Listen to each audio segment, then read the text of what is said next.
Hi! Hello, guys. I don't know why I was doing that. Okay. Hello. Welcome to She's the Phoenix with Natasha Lynn. Ooh, it's good to be here.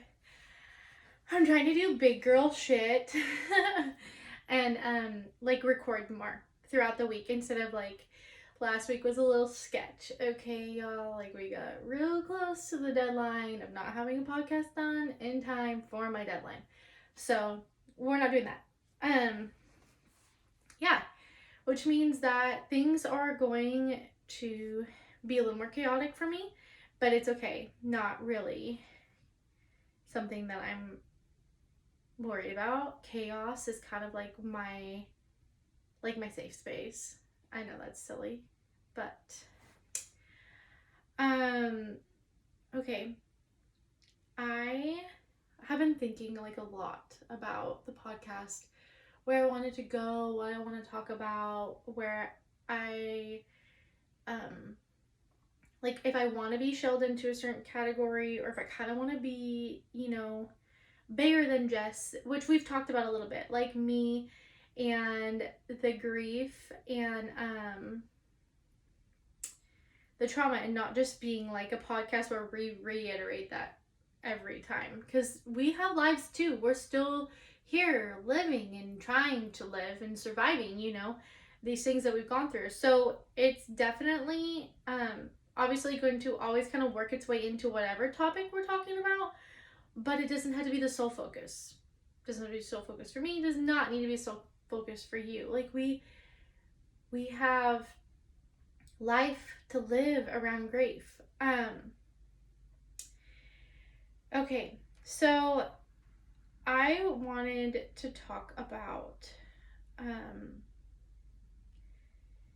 being a child. Okay, so being hyper independent, but also so codependent as a child, taught how to do that as a child, and then what that looks like as an adult, I guess, is where we're going with this one. Which is okay, I'm just gonna riff for you guys and see where it takes us. So going to therapy, which I have been now for a couple months, I think 2 months, maybe a little longer. Again, I started to reflect a lot on different spaces in my life, and I realized that I'm hyper independent in weird ways, with very matching energy and codependency. And not necessarily with my spouse. My codependency is attached to my parents, which is really weird for me to think about, because there were a lot of moments in my childhood where I could not rely on them to be there. And yeah, okay, so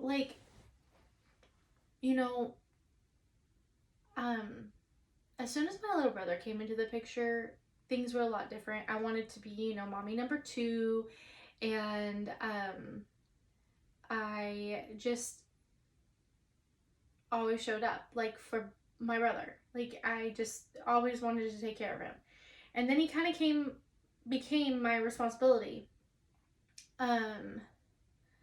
So I was super independent in ways, because I would take care of him, and I would help take care of him, and I would walk home and wait for him and take him home from school, and I would kind of help take care of him, because my dad wasn't always my dad was laid off at one point, and he wasn't really the most reliable about he'd be there, but sometimes I don't really know if he was there or not, if you understand what I'm saying. And my dad was an addict, so he wasn't allowed to use in the house with us, but that didn't stop him at all. And so that really, when you're in middle school and your brother's in elementary school, I mean, I'm old enough to take care of myself, but my brother, I just try to keep distracted a lot. And yeah, so how does this all pull into hyper independence with codependence, and I mean, hyper independence comes from being a kid and having to not just be independent for myself, but be independent for another child. You know, and then like always trying to be helpful and, you know, make it easier and walk on eggshells, and really try not to breathe too heavy, and, you know, just certain things because it would cause issues. So I thought. And I didn't want to be the reason why, you know, I didn't want to add to the reason why.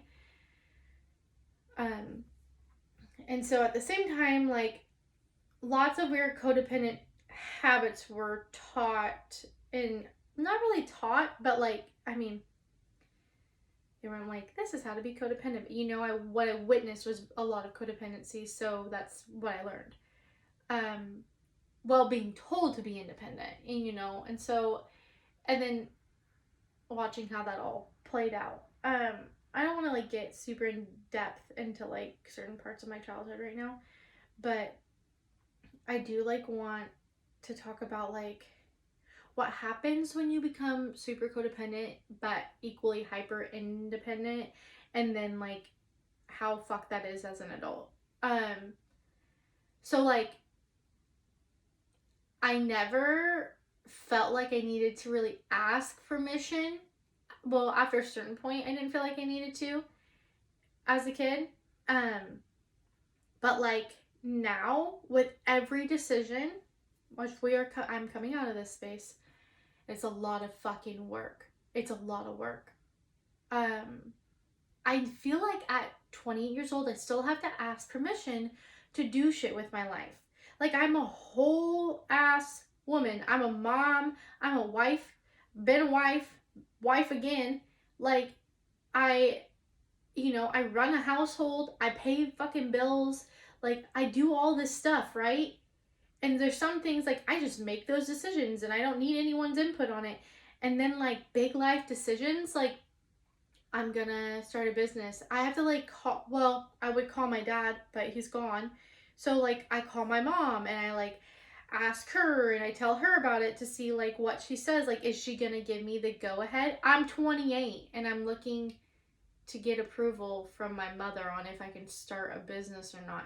Or any big decision, if I can get a new car, if I can move, if, oh my god, sometimes they're not even big decisions, they're just little decisions, you know, like what if they don't like, it's just ridiculous. I want to go back to school, so I'm like looking for permission for that.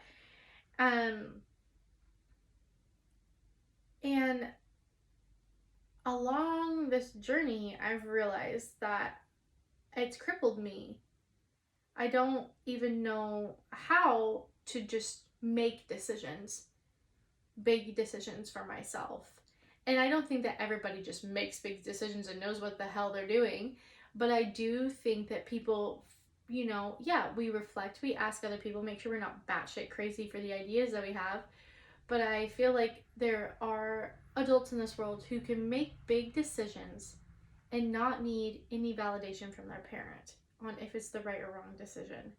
And it's okay to need to reflect, to, you know, make sure there's a voice of reason if you feel like you are not being a voice of reason. But for me, it's not about a voice of reason. It's me literally feeling I need to ask permission to live my life. Okay. And I'm realizing how this is now, wow, this is pinging just in my head right off the get-go. How this has affected my friendships. So like, before I could even fail in certain senses, like they fixed it, right? Before it got to the point where I really couldn't do it, my parents would be like, oh no, you would just do this, or oh, we'll do this. Like they didn't let me fall on my ass. And I know that sounds so like bougie as shit for some people, like god, I wish I had that problem, but it was fucked up. It wasn't normal, okay? And there was a lot of other shit happening in my childhood and my early adult years that was not normal, okay? So that they didn't let me fall on my ass completely was like the one fucking thing that they could have done right. I suppose, or like the one thing they could have done to make me feel supported out of the hundreds of things that I wish they had done. And sometimes, like, I can't stand it because I feel like I've been ripped off. I feel like I've been ripped off from learning things. Sometimes you just need to learn shit the hard way. And I have learned some really fucking hard lessons, but I feel like I would have learned them sooner. I would have understood them more. And even if I hadn't, I know they were trying to save me from certain things. And they didn't want me to go down certain roads. And they didn't want me to end up with an addiction problem. And they didn't want this. And they didn't want that. And they didn't want me to end up pregnant. And they didn't want me to do this. There's so many things that they didn't want me to do that they were trying to protect me from. That it kept me scared of living life. And then my husband died. And that has put so much more fear than I already had about making decisions and living life, that it's literally like debilitating sometimes. Like, I don't even know how to fucking function. I'm learning right now. But it wasn't like that, like, I have to do scary shit now at 28, which I wish I would have been doing when I was way younger. And I wish, and not even just like, in my early 20s or whatever, but like as a child, I wish I had more. We're going to give the freedom to make whatever choice, even if it equals failure. And then we're going to show you how to stand up, brush your knees off, and keep fucking going. And in a sense, they did do that. But in a lot of senses, they were like, oh, looks like she's tripping. I think she tripped. There was a little rock. And I think that she tripped. We need to take her home. Like, we need to just bubbles around her. And, which is crazy because, like, I was still exposed to a lot of shit, okay? But they didn't want me to fail. And mainly it was financially, when I think about, no, it wasn't. That's a fucking lie. So many other ways too, okay? They didn't want me to do the same relationship. They didn't want me to be an addict. They didn't want me to, fuck up in school. They didn't want me to do a lot of different things.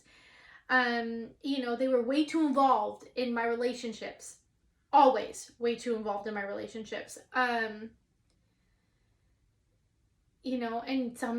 some kids will probably say, God, I wish my parents were more involved and cared about who I was with. And they did. Okay, this is the thing though. They were involved and invested in the person I was with. But when it came down to the things that happened that really fucking hurt, and like how things ended, it wasn't ever the fact that they hurt me. It was now that the significant other had hurt them, that they were hurt. It was never about protecting me in those certain circumstances. Yeah, there's like a lot of shit that comes with that, like, and like the seeking of approval of the relationships, like, is this okay? Is this person okay? Will they mesh well with my family? Like, are they messed up enough to fit in? Can they handle my life? Can they handle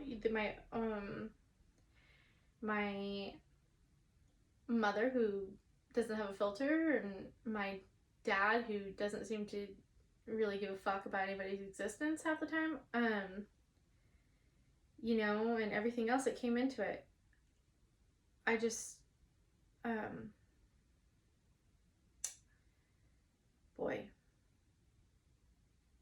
I just wanted to reflect myself and tell you guys, it's time to stop waiting for permission from whatever it is that has created this codependent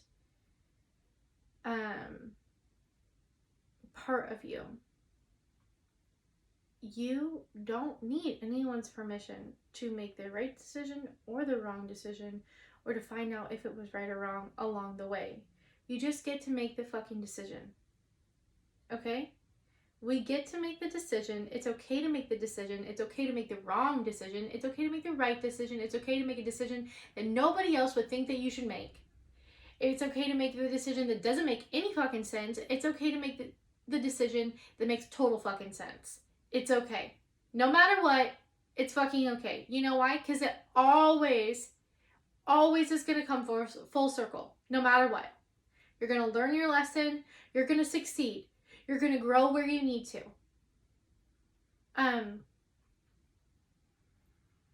And that's on me telling you I'm learning, and not everything is fucking fun, man. Like, I've made some big decisions, scary decisions, large chunks of money spent decisions that was my money. I don't know why I always feel like I need to clarify that, but and I fucking failed. I mean, in a sense, if you mean, did I make my money back? No. I learned some shit. A lot more lessons than what I intended to learn. I learned about my impulsive fuckingness that just drives me nuts. I learned a lot of stuff, but I'm learning that it's okay no matter if I make the wrong decision or not, because I decided for myself that I got to make this fucking decision. And at the same time, like, the hyper independent part of me is like, look at me, I'm doing all this shit. But it was also created very toxically. So sometimes I really struggle with, like, oh, hey, we're supposed to be a team. Like, in my relationships, I've really struggled. I'm okay helping. I'm okay showing up for them. But they want to show up for me, and not gonna happen. I'm gonna fucking fight it every single step of the way. I'm gonna be ornery about it. I'm gonna be sassy as hell. Yeah, it's not, I'm so, like, you don't want to owe anybody anything. So that's what created the hyper independent part of me. I didn't want to owe anyone anything. I always wanted to cover my half or more. I always wanted to be able to cover everybody else. I never wanted anybody to feel like I took advantage of them or that they had to take care of me. I needed to be, I needed to take care of myself. Always. My phone today is just, like, not my recording phone. I don't know what's happening, but I don't like it. It's, like, moving. I've had to move it twice while doing this podcast. Anyways, that's a side note you guys don't need to know.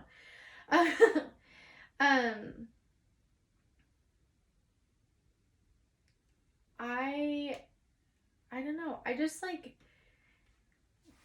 so here's where we're gonna pivot from this. When I decided and realized that I needed to get fucking control over the codependent part of me and stop waiting for mommy or daddy, who is dead and never going to tell me that I can do it or that he believes in me because he's dead.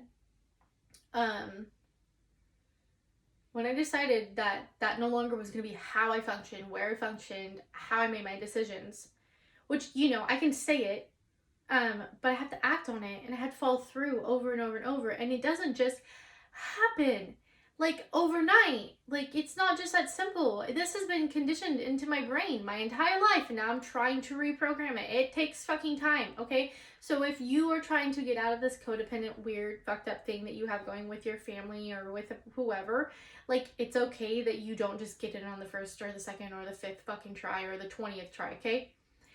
It's gonna take a hot minute. It's gonna take a bit. It could take years for you to fully fucking get there. And that's okay.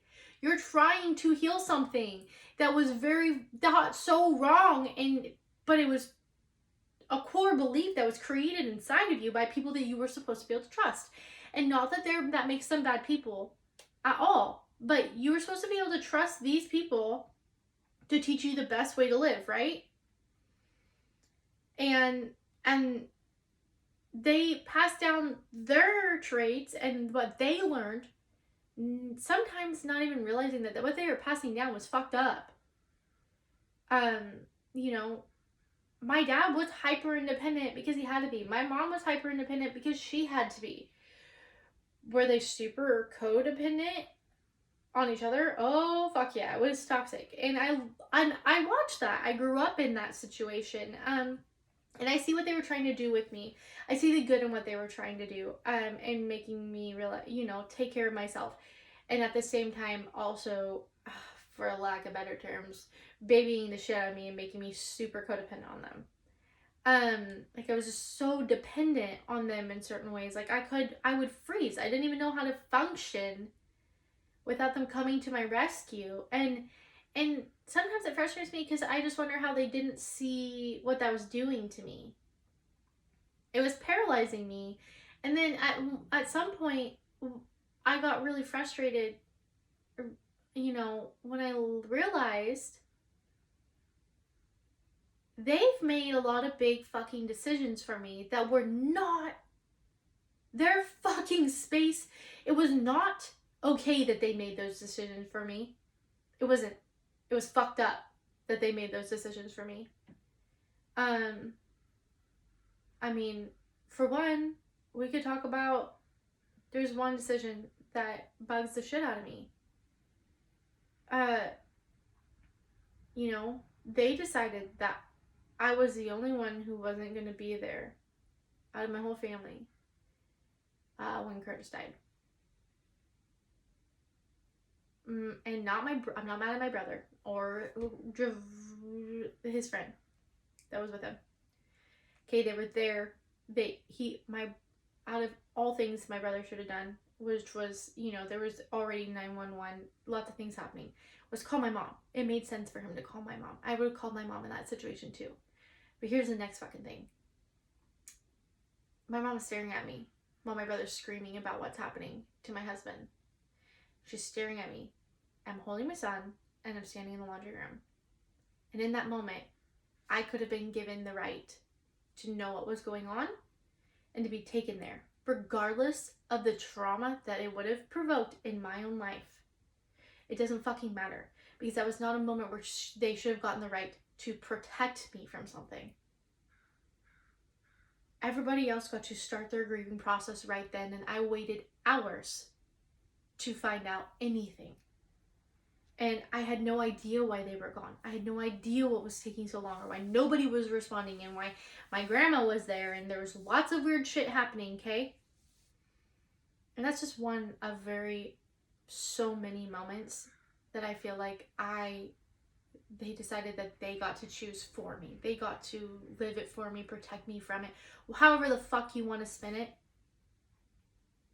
And it's not about, oh, I wanted to be there so that I could have that trauma bond too. Do you think I really want to fucking be there? No. Like, for the trauma bond, do you think I wanted the trauma of what the fuck was witnessed that day? No, I didn't. But you know what I wanted? The fucking choice. I wanted the choice. I wanted the choice all the time. I wanted the choice to fail and lose my job and not be able to pay my rent or figure it out, or have to fucking figure it out. But I didn't, because they fixed it every time. They decided for me, well, just come home. Just come back home. And I used to think that was so great. And like, oh, my kids will always feel like they can come home. And don't get me fucking wrong, they will always feel like they can come home. But they will learn how to earn their motherfucking keep too. And they will learn how to make their own goddamn decisions, whether or not I want them to make those decisions or not. And I will not be the one to stop them from experiencing shitty shit in life. And I know that might sound horrible of me, but it is not my job to decide what experiences they get after a certain point in life. And it's still my job to decipher and explain and break it down and make it a teachable learning moment, and not just shield them from shit as a kid. Life is going to come for them either way. But fuck, man, I wish I had been more prepared for how life was going to come at me, which sounds crazy because I was raised in a home with a codependent and a serious addict. So you'd think that I would know a little bit about life, but I was really fucking shielded from some things, and that's so weird. I lived in a weird dynamic, okay? you know, and we weren't allowed to talk about what was happening inside the family, and nobody brought it up, and nobody knew, and we would smile and we would look like the perfect little family on the outside, you know, but we were fucked up on the inside. um you know, and there's lots of things, okay, points where they would have like decided that they got to make decisions for me and let my boyfriends move in when I was way too young. My very first boyfriend, they let him move in. Why? I was 15. Why did we let that happen? We should not have let that happen. But we did. Okay, I'm trying to make mental notes to myself about things I do not want to do with my kids. You know, but like they made that decision. And what I mean by that is like, yes, I asked for it at 15, obviously. But they made that decision on letting my life go that route.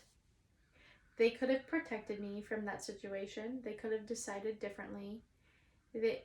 But this is the other thing. I don't know. This isn't like a me just talking. I guess it is in a way, but this isn't just me like, my parents weren't horrible human beings, okay? I just had fucked up things that were passed down to them that were happening to me.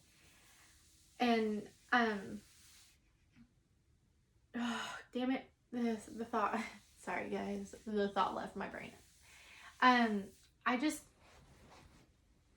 There's just so many things where I should have been more protected from.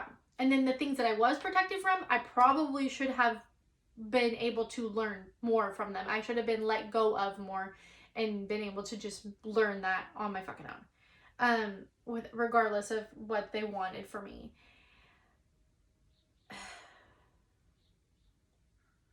So now as an adult, what do I do with all of that? Like how do you move on? How do you heal from it? How do you come to terms with it? How do you accept an apology that might not ever be given? How do you apologize to yourself for something that you didn't even do? How do you learn how to not feel so unsure of yourself? I don't have the answer all the way. I don't. I can tell you what I do now. I have very supportive people in my life who are aware. I've brought this up, so they are aware of my need for approval from others, and they tell me they love me, they can't give me their opinion, it's my decision, they support me no matter what I do. It's the most painful fucking thing that I have to hear, because I mentally don't know how to handle that a lot of times, but I need it because it means that I have to make the decision. My husband is real good at this now. You do whatever you want to do. You're going to do great at it no matter what. And if you fail, you'll get back up and you'll do something else. Oh, thanks, honey. That's what I wanted. So now it's just on me, huh? If this fucks up, it's on me. No one else is going to take the blame for it. And that's something else that I was conditioned to because of all this. I didn't even know how to take responsibility sometimes for shit because somebody else would just take responsibility for me. And I was left not having to understand the consequences of my actions. You know, on the rare occasion where they did try to punish me and teach me a consequence, they didn't follow through. You know, the biggest consequence I ever learned as a teenager was if you drink and you get caught and you get an MIP, they will make you try to go to treatment. If you don't want to go to treatment, then you lose your license and you pay lots of money for being a dumbass. You know, but like I didn't learn there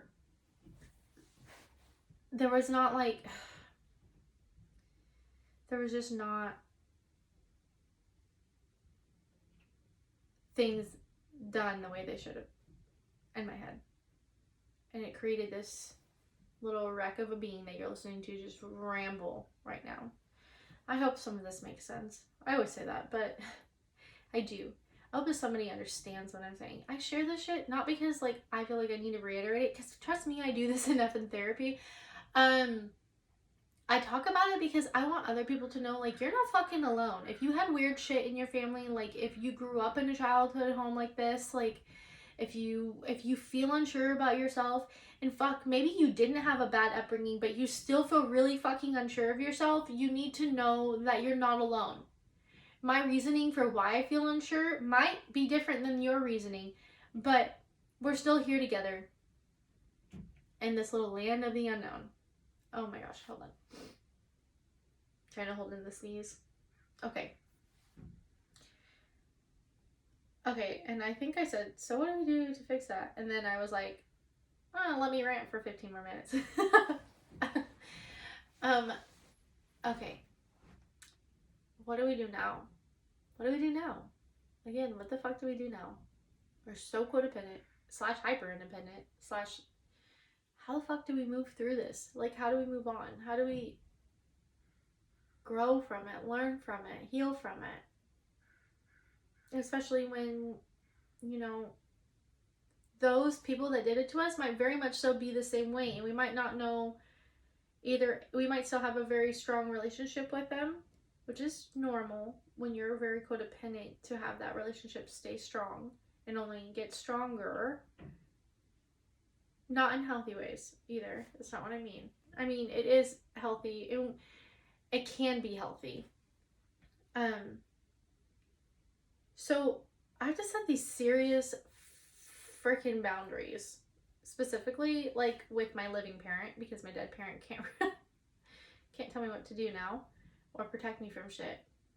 But like, and then that part sucks. Like only being able to set boundaries with my mom, and then feeling like sometimes she gets this shit into the stick. Like she doesn't just get like the boundaries that should have been set with her, but she gets boundaries that should have been set with my dad, and they don't even really need to be set with her, but now she's getting like a double whammy because like I don't know how to just not do that part. Like I feel like it needs to be set all the way around, and some of it is applicable to her, but not all of it, and it's hard. And it's shitty, and I feel like I'm taking out shit on her that she didn't have anything to do with. But in a way, she did.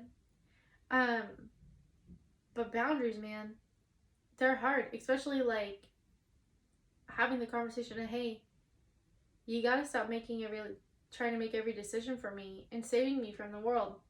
Okay? The world done came and fucked my life up. Regardless of what you wanted to happen. It happened. Even when you wanted to try and protect me from it, you couldn't. That's the thing. You thought you were protecting me in that moment, but you couldn't protect me from it because it was my life, and I understand it was their life too, but it was my life. My whole entire life was changed the day I lost my husband. Okay? My life changed. I had a brand new baby. I just got married. We were buying a business that I was not doing the physical work for.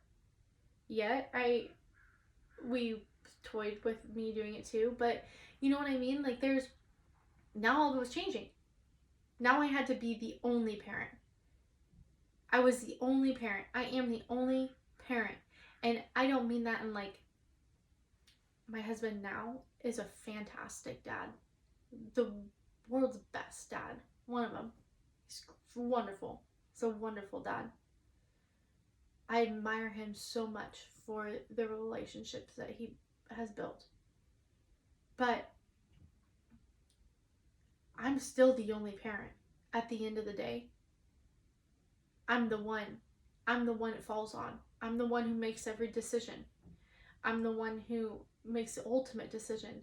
I'm the one that gets up in the middle of the night. I'm the one that's gotten up in the middle of the night. I'm the one that was always there. I'm the one that had to make every decision for us alone. It's just me. Even being married, it's still ultimately me.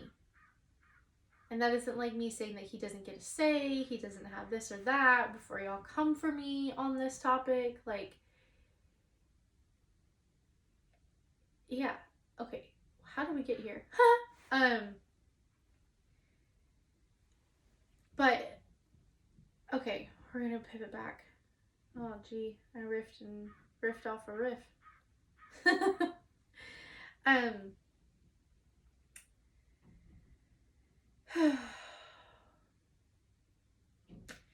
Being the only parent has been wild with my codependent, hyper independent issue, because I don't have anybody to be codependent on. Can't be codependent on my baby. I mean, in some weird way I could, but I'm not going to do that to him. So now I just have to be independent. I have to make these decisions, you know? I have to show the fuck up for him, even when I don't know what the hell I'm doing. So that's how we break the cycle. That's how you stop doing it. You become ultra aware of what all is going on and what decisions you're making and how that's going to affect your children if you have them. And if you don't have them, reflecting on if you truly are making a decision because it's what you want to make, or but that's what you think everybody else wants you to make. Okay? It's a big fucking difference. Making a decision because you want to make it is the only way you should be making decisions. Making a decision because you think everybody else is going to be okay with it and that it'll work out okay, great. If that's how you want to live a half-ass lived life and you never want to be fully happy, that's what's going to happen. We have lived too long that way. We're changing it. We're not living that way anymore. We get to make our own fucking decisions. We get to fail. We get to thrive. We get to do it all on our own. And that comes with the boundaries. That comes with the courage to stop waiting for permission. To understand that you in yourself are capable, smart enough, strong enough to make decisions without anybody else telling you yes or no or why not. You just get to make the decision because it fucking feels right for you, okay? That's why we make the decision. That's why we start doing the things we want to do. That's why you build the business you want to build. That's why you pick the family that you pick. That's why you raise your kids the way you want to raise them.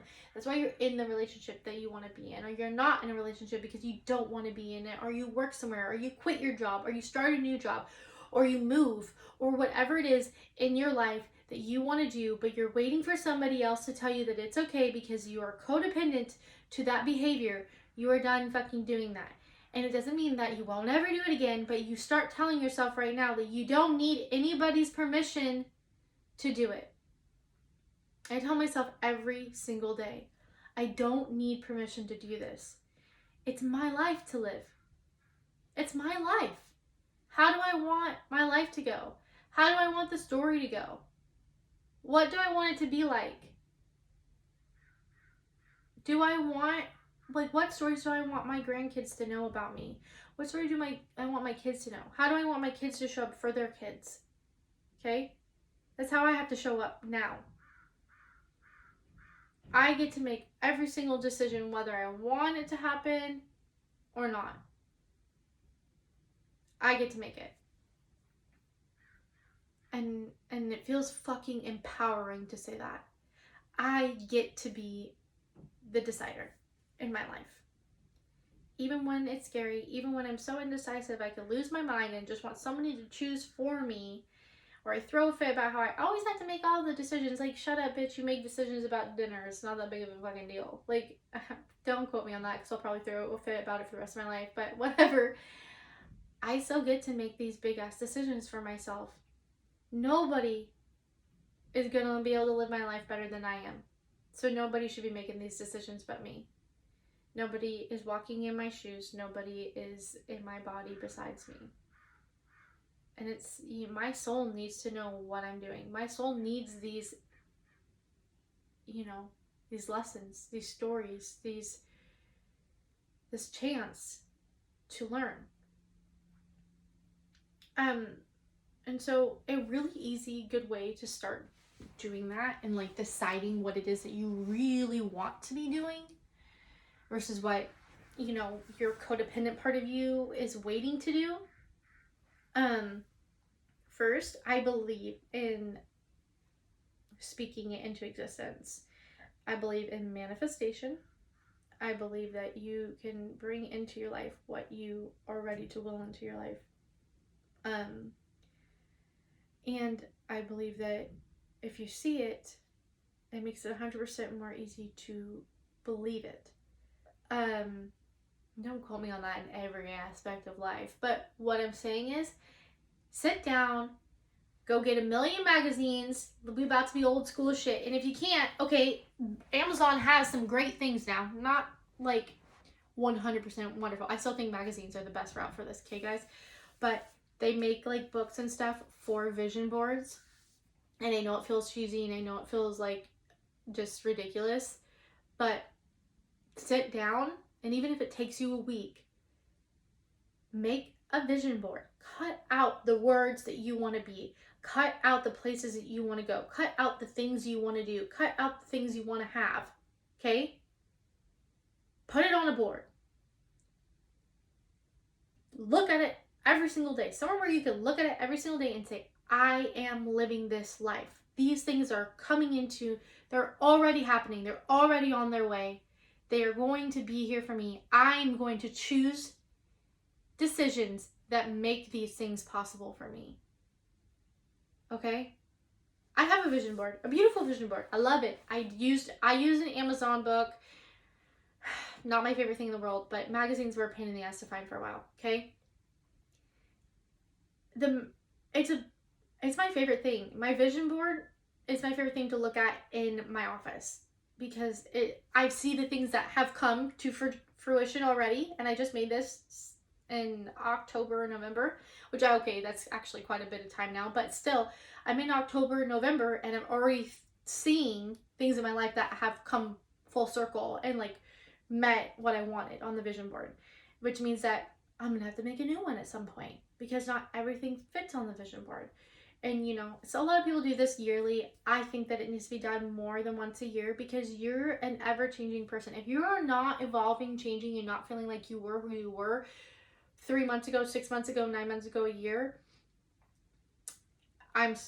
you need to do some reflecting. If you're comfortable staying stagnant and where you're at, then you probably shouldn't even be, and you probably aren't listening to this podcast, to be real. Anyways, this is for the doers, the dreamers, the believers, the ones who want to be rebellious and do things differently and make a statement and change shit and break generational trauma and curses and are ready to move the fuck forward and level the fuck up, okay? That's why you're here, and that's why you're listening to it. Because that's what I'm doing with my life. So if your energy isn't the same, it's never going to match. You're never going to follow through and listen to the podcast, and you're never really going to get what you need out of it, because you ain't trying to get anything out of it. All of that, just about a vision board. Okay? The vision board, the words. Write them. Go get a freaking Expo pen. Write that shit on a mirror. Write that shit wherever you need to write it down. Make Post-it notes. Stick it in places. Don't do it all over in your car and shit, because it's not safe. This is a personal experience. Put Post-it notes, on the wall, in the kitchen. Go to Marshall's, Ross, TJ Maxx, Home Goods, wherever you have, to Walmart, to shop for those little signs. I have signs in my podcast room I look at while I'm podcasting. One of them says, keep going, like 7 times. Keep going, keep going, keep going, keep going, keep going. 3 little words. Prayer, trust, wait. Okay? Another one. It's only when you stop trying that you truly fail. Okay? This is because I need a reminder. Like, I can fucking do this. I don't need anybody to do it for me. I don't need anybody to protect me from it. I don't need anybody to make the decision for me. I just get to do it. I just get to make the decision. Okay? Fill your life with positive affirmations all around you that say you are badass and you can make this decision. You don't need anybody else to make the fucking decision for you. You got this. You can do it. Even if you make the worst decision, it will be okay. Because I guarantee you it ain't the worst decision you ever made. I guarantee you make another worse decision than that one. I guarantee you'll learn the lesson from it. And if you don't learn the lesson from it, I think you'll do it about 15 more times, and then eventually you will learn the lesson from it. And if you don't, then you're going to have to come back and do it again. So I highly suggest learning the lesson from it. Yeah.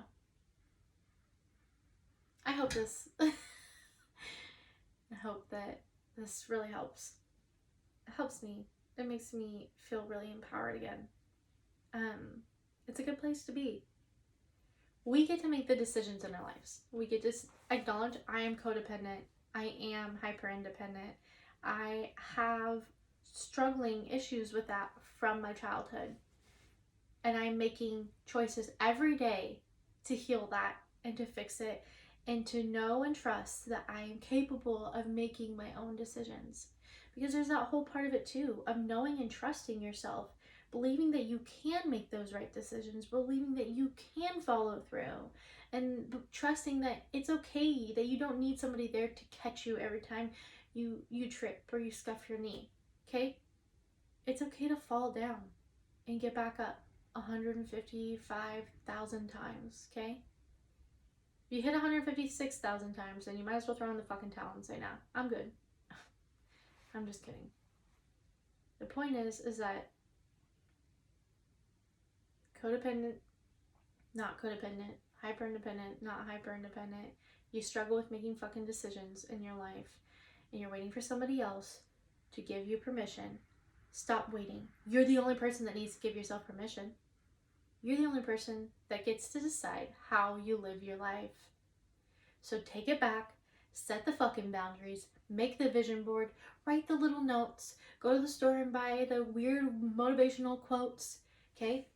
Looking at another one, the sun will rise and we will try again, okay? Pick what you need to hear to know that you can do it. I'm rooting for you. You gotta root for you. I'm rooting for me. I'm my biggest cheerleader. For a lot of years, I really thought I was so conceited to love myself and cheer myself on. And you know what? I don't give a fuck if anybody thinks it is. I'm so proud of myself. I'm so proud of the things I'm healing. So proud of the things I've healed. So proud of the things I'm getting ready to heal. I'm so proud of the shit that I'm doing with my life. The difference I'm making. One day, this will be, this little weird riff podcast will be like, oh my god, I cannot believe I did a podcast like that. And I'm still gonna be fucking proud of it.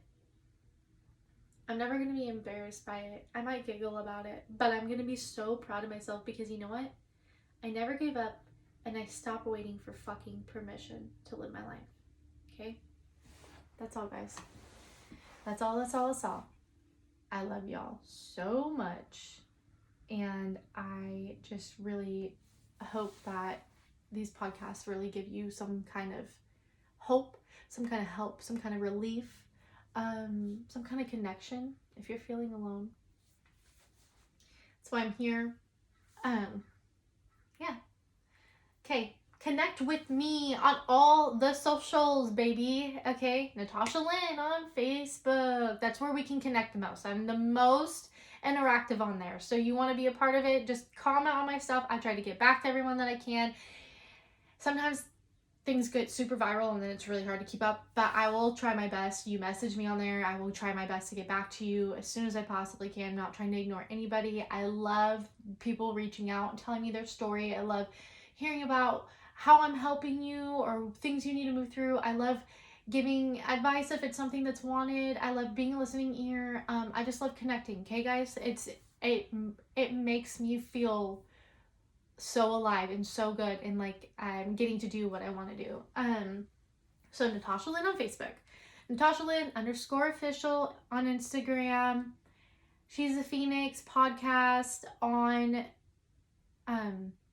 YouTube and TikTok, I believe. It's either She's a Phoenix or She's a Phoenix podcast on both of those. And if you aren't, you can go onto YouTube, look for She's a Phoenix, and I have all of these podcasts recorded, and it's just very basic, but you can see me if that's something that you are more in the vibe of. It was just like watching versus just listening, so that is an option too. Yeah. Oh, and if you can, Subscribe anywhere you can, follow anywhere you can, and leave a review on the podcast, okay? Leave a review, share this with a friend. If you feel like you resonated with it, share it on your story. It helps me grow. It helps get the podcast out there. It helps more people heal. That's what we're here to do, right? So, yeah. Thank you guys. I love you guys. She's the Phoenix with Natasha Lynn. I cannot wait to see y'all next time. Love you.